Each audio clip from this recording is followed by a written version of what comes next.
that.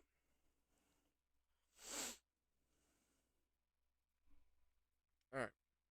Welcome back to another tier list, and gonna be doing an Insidious franchise, obviously, and we'll do the Hellraiser and the Psycho and Scream another time, but Insidious.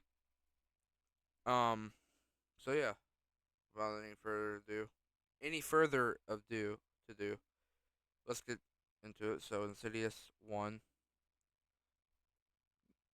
it's just a classic, literally. Oh yeah, I forgot to mention in the Conjuring fucking James Wan did a good job directing these two fucking films specifically right here. These are fucking great. Great. But and he also did a good job directing this fucking movie too. I think he directed the second Insidious. I could be completely wrong. I don't know how to fucking spell.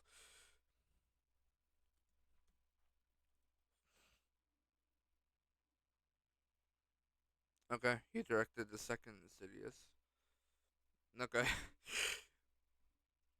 So he did a good job directing both fucking movies. In Insidious, you get to know about a little boy. Should I do it backwards because that's the right order, in Pacific order? But in the first one, well, the fourth one, I don't know. You get introduced to this little boy and Dalton, and he gets the gift from his father, which is the astral project, and he ends up getting into a coma, which turns out he's out in the further and like trapped in some demon lair, and they try to help him, but somehow they don't. I, I don't know, but um, and then you get the whole final part where Josh is going into the further, and he saves Dalton, and then there's a part where he's talking to the fucking bride in black, the one that tried taking him as a child. And when they come back, turns out that wasn't Josh that came back. It was actually Parker Crane. And then you get the whole cool ass fucking ending with Elise and Parker Crane, where she picks up the camera, takes a picture, and it turns out to be Brian Black, which is AKA Parker Crane. And Elise gets strangled to death, which you can see it's Josh doing it, but it's not really him. It's Parker Crane in his body possessing him, and Josh is stuck in the further. And that's why it's a great fucking movie. So yeah, Insidious 2, a great sequel. They uh they tried contacting Josh from the further, and they have the whole part where it's not really him, and they try to find out how to fucking get him back. So they end up going well, Carl. They end up knocking Josh out. Well, not Parker Crane. They don't end up knocking him out. And they go to the further, which I don't get how Specs and Tucker then go to the further because they both got knocked out. But yeah, then Carl finds Josh, and then there's a whole part where from Insidious One where you hear the baby crying, and then the demon from the first one goes into Josh's house, which it turns out the one that was knocking on the door from the first movie is actually Josh in the further, which is completely fucking weird. I don't get how that fucking works, but um, so yeah, and then Elise comes, which it's kind of sad to think about because at the very end they had to leave her because she can't come back to life, but she ends up moving on to heaven, which is fucking lovely. But I wish they could have kept her alive. She is such a great character. Lynch did an awesome job portraying Elise. I love Lynch a lot as an actor, really do. But then they try to get Josh. Well, they try to defeat the demon that Josh was possessed by going back to Parker Crane's childhood, defeating his mother, and they do that, and Josh comes back. But in reality, Josh is trying to kill his family. Well, which is actually Parker Crane trying to kill Josh's family. And then at the very end, they save him and shit. And then the whole part where they like close their eyes and say, "Forget the further, let it slowly drift away," which Carl says. And I'll get to that when I get to Insidious 5. I'll explain why. But Insidious 2 is such a great movie. A great sequel, obviously. Then we move on to the scariest fucking Insidious out there, in my fucking opinion. Insidious 3. Another great fucking movie. The reason why is because you got the man who can't, I said men who can't breathe, the man who can't breathe.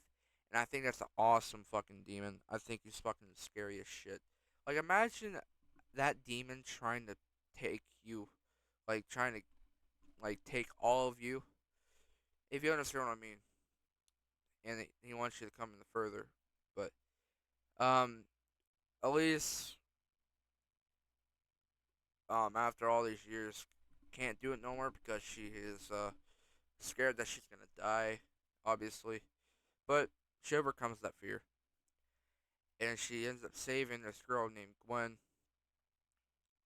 I think. Or Gwen.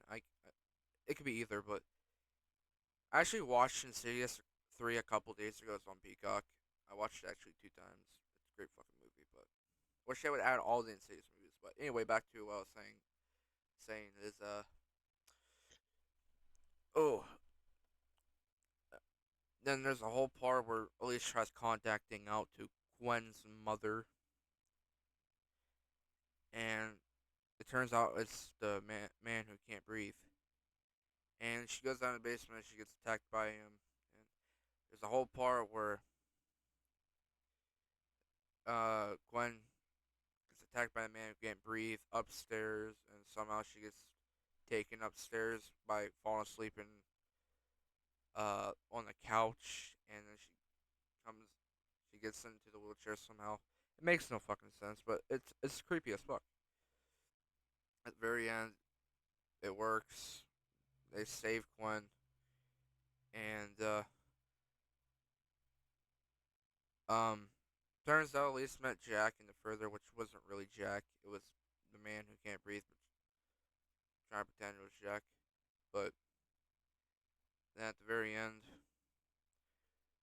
you see that fucking faceless creature in the dark, and you get the lipstick, the red face demon. I don't know if it's the lipstick face demon. I just call him red face, and then the movie ends. And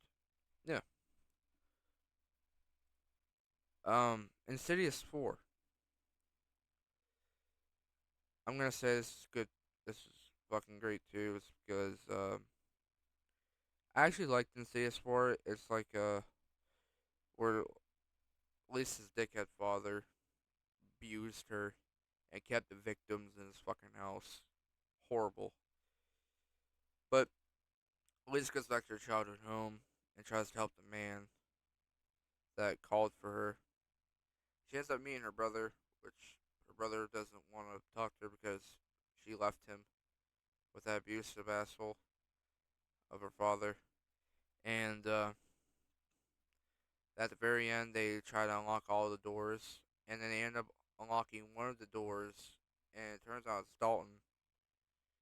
And at the very end, if I'm skipping out anything, I'm just trying to get this done. And at the very end, Elise is sleeping, and then she gets awoken like in the third one. Well, not the third one, but she gets jump scared in her dream. Which she has a dream about Dalton with the demon like coming to the door. I mean the window door. Oh my fucking god! I'm losing it. But it comes to the window, ends up jump scaring, and then she wakes up, and then she gets a call from I think Renee or Josh's wife. I can't tell, but and she says it's Dalton, and she says she'll be there in the morning. And then the movie ends with her just in shock.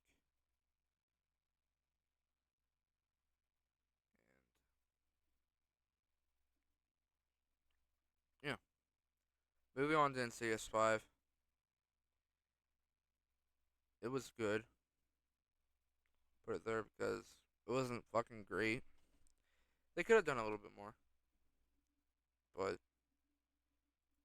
um, they could have done a little bit more, in my opinion.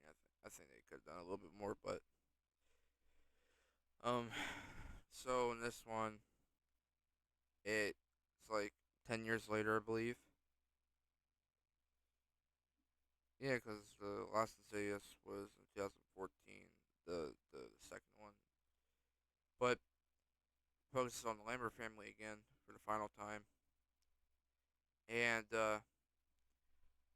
apparently a couple years later, when Renee died, and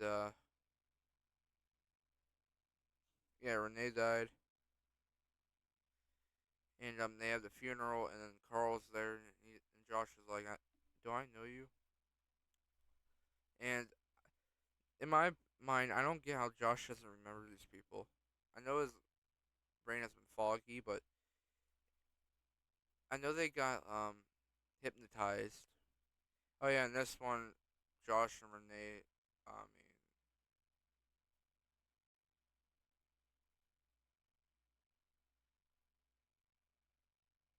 I I, whatever. Renee Renee dies. Well, Josh's mother.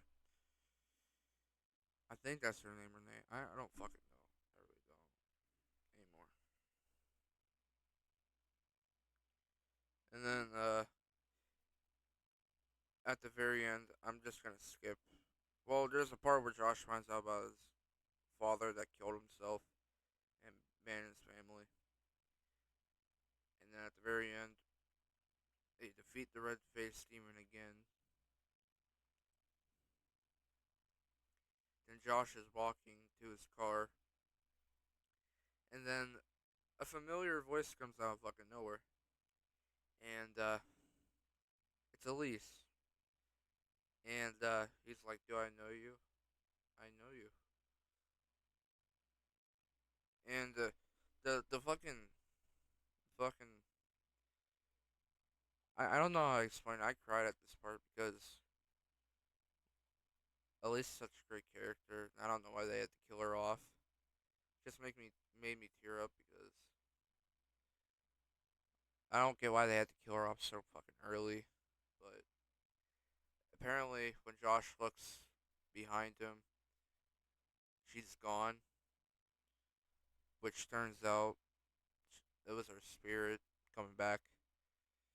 Which I don't get how she could do that if she's already in heaven. But and I the same thing again. I don't get how Josh doesn't remember these people. But